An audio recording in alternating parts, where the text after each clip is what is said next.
صدر ٹرمپ نے امریکی وفد کا دورہ پاکستان منسوخ کر دیا۔ فاکس نیوز سے گفتگو کرتے ہوئے کہا، امریکی وفد اسلام آباد کا 18 گھنٹے کا سفر نہیں کرے گا۔ سفر میں بہت وقت ضائع ہوتا ہے، بہت زیادہ کام ہے۔ ہمارے پاس تمام کارڈز ہیں، جبکہ ان کے پاس کچھ بھی نہیں۔ وہ بات چیت کرنا چاہتے ہیں تو انہیں صرف فون کرنا ہوگا۔ صدر ٹرمپ نے دعویٰ کیا کہ ایرانی قیادت کے اندر شدید اختلافات ہیں۔ واضح نہیں کہ اصل میں فیصلہ سازی کون کر رہا ہے۔ وفد نہ بھیجنے کا مطلب جنگ شروع کرنا نہیں، ابھی جنگ دوبارہ شروع کرنے کے بارے میں نہیں سوچا۔ پاکستان کے وزیر اعظم اور فیلڈ مارشل بہترین شخصیات ہیں۔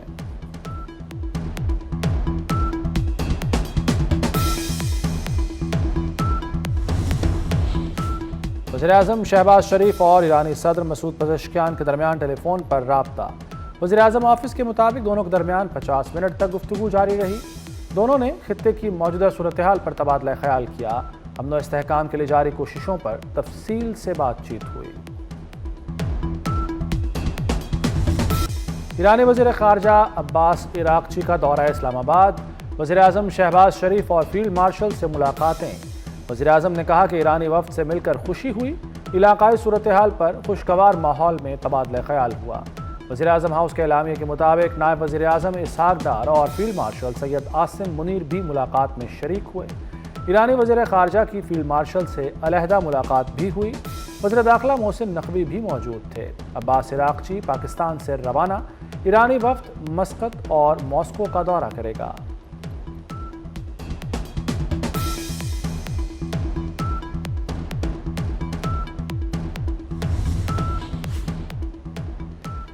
ایرانی وزیر خارجہ سید عباس عراقچی کا دورہ پاکستان انتہائی کامیاب قرار۔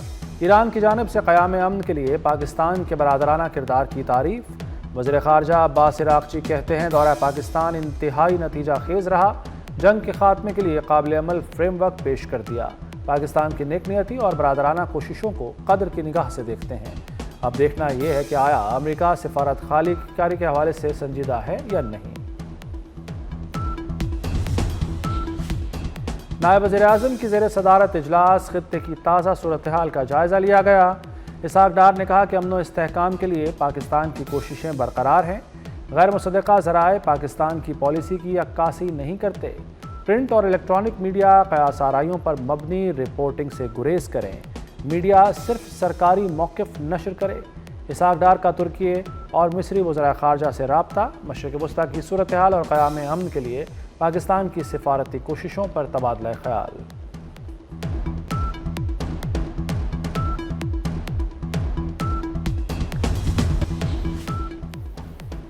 مزید کشیدگی بڑھنے پر مالیاتی راستے مزید محدود ہو سکتے ہیں۔ ایرانی پارلیمنٹ کے اسپیکر باقر غالباف نے خبردار کر دیا۔ کہا، ڈالر سویپ اور دیگر مالیاتی اقدامات کا مقصد امریکی اثاثوں کی بے ہنگم فروخت کو روکنا ہے۔ امریکہ میں ادارہ جاتی سرمایہ کاروں پر فروخت کی حد مقرر کی گئی ہے۔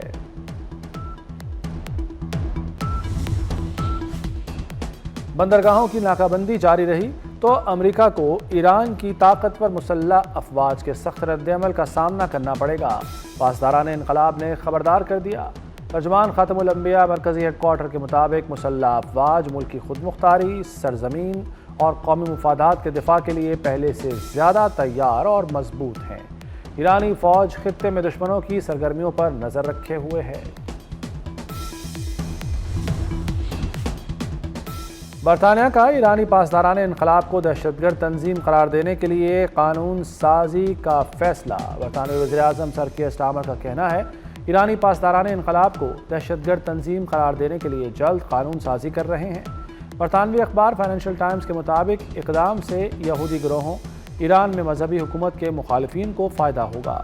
شاہ چارلز کی مئی میں متوقع تقریر میں اس ضمن میں یہ بات شامل کیے جانے کا امکان ہے۔ ایران جنگ کے باعث امریکہ کے اہم اور مہنگے ہتھیاروں کے ذخائر میں بڑی کمی۔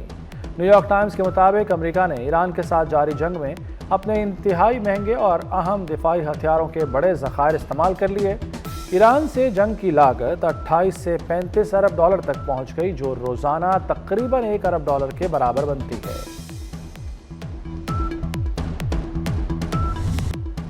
پاکستان کا بڑا کارنامہ، چین کی مدد سے EO3 سیٹلائٹ کامیابی سے لانچ۔ قدرتی آفات سے نمٹنے کے نظام کو مزید مؤثر بنانے میں سیٹلائٹ اہم کردار ادا کرے گی۔ وزیر اعظم شہباز شریف کی اسپارکو کے سائنسدانوں اور انجینئرز کو مبارکباد۔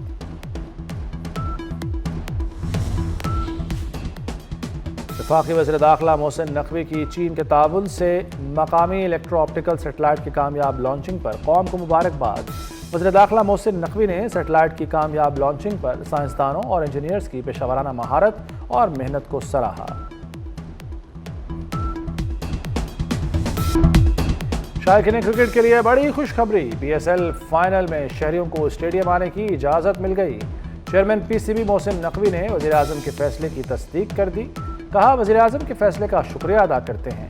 فرنچائز مالکان کی درخواست پر وزیر اعظم نے پی ایس ایل فائنل دیکھنے کے لیے شائقین کو اسٹیڈیم آنے کی اجازت دی۔ وزیر اعظم بھی چاہتے تھے فینس کو اجازت دی جائے۔ پی ایس ایل کا فائنل 3 مئی کو لاہور میں کھیلا جائے گا۔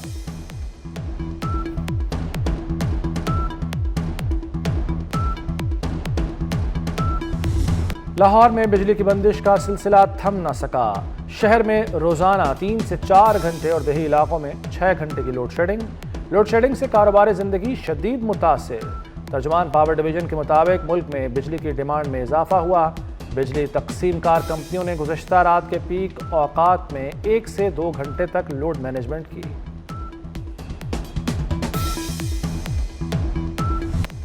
حکومت نے جیٹ فیول کی قیمت میں بڑی کمی کر دی۔ جیٹ فیول فی لیٹر 74 روپے 70 پیسے سستا کر دیا گیا۔ فی لیٹر جیٹ فیول 471 روپے 1 پیسے سے کم ہو کر 396 روپے 31 پیسے فی لیٹر کر دیا گیا۔ 3 ہفتوں میں جیٹ فیول 120 روپے 86 پیسے فی لیٹر سستا۔ وزیر اعلیٰ پنجاب مریم نواز کی زیر صدارت اجلاس، دیہی خواتین کو مفت مویشی دینے کا کوٹا ڈبل کرنے کا فیصلہ۔ مریم نواز نے کہا کہ ماضی میں لائف سٹاک کے شعبے کو نظر انداز کیا گیا۔ لائف سٹاک معاشی خود انحصاری کا ذریعہ ہے۔ Global out standing talent index جاری، پاکستان 16ویں نمبر پر آ گیا۔ ٹیک انڈسٹری میں سالانہ 20% کی شرح سے ترقی دیکھی گئی۔ وزیر آئی ٹی شہزاد فاطمہ کا کہنا ہے کہ پاکستان آؤٹ سورسنگ کا ہب بنے گا۔ پاکستان کو عالمی ٹیک مرکز بنانا ہدف ہے۔ فائبرائزیشن پلان پر بھی تیزی سے کام جاری ہے۔ 3 نئی سب میرین سے کنیکٹیویٹی بڑھے گی۔ وزیر داخلہ محسن نقوی کی ہدایت پر اسلام آباد کو ہر قسم کی ٹریفک کے لیے کھول دیا گیا۔ ضلع انتظامیہ کے مطابق تمام قسم کی پبلک اور گڈز ٹرانسپورٹ کو داخلے کی اجازت دے دی گئی ہے۔ فیض آباد کے علاوہ تمام بس اڈے بھی کھول دیے گئے۔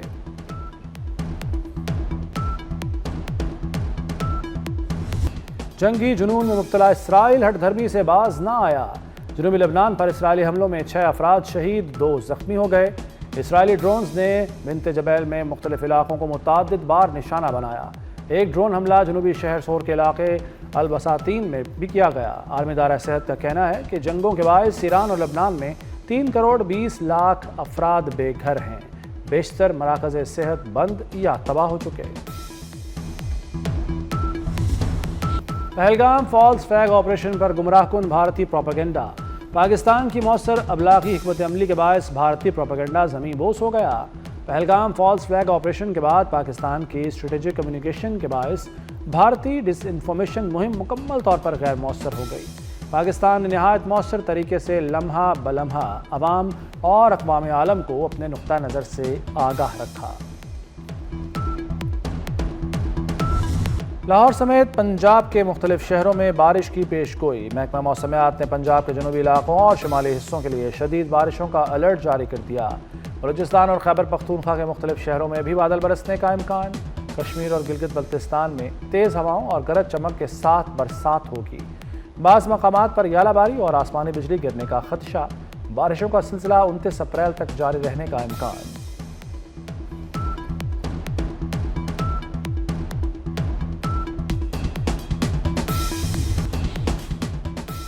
اور پاکستان سپر لیگ کا رنگا رنگ میلہ جاری۔ کراچی کنگز نے دلچسپ مقابلے کے بعد کوئٹہ گلیڈیٹرز کو 9 وکٹوں سے ہرا دیا۔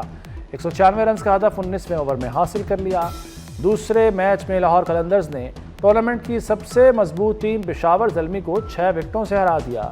قلندرز نے 200 رنز کا ہدف 4 وکٹوں کے نقصان پر 19ویں اوور میں حاصل کر لیا۔ کراچی کنگز پلے آف مرحلے سے آؤٹ۔ پی ایس ایل میں ہفتے کے روز بچوں میں کینسر سے آگاہی کا دن منایا گیا۔